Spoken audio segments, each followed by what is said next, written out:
In this guide, I'm going to show you guys how to share your game library with friends and family using Steam. Let's get started. First, launch your Steam app. Make sure you have already logged into your account. Now click on the Steam option given at the top left. Head over to the option settings. From here, head over to family section on the left side. This is where you can manage sharing your games. Now you will need to create or join a Steam family, so go ahead and click on create and give your family a name. Then confirm to set it up. Next, to invite someone, they must already be your friend on Steam.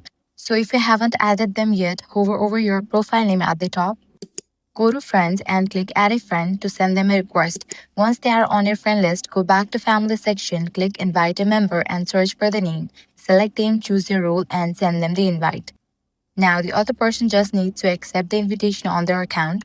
Once they accept, they will gain access to your shared library.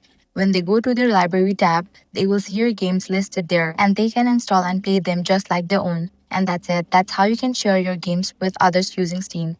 If this guide was helpful, do not forget to like, share, and subscribe.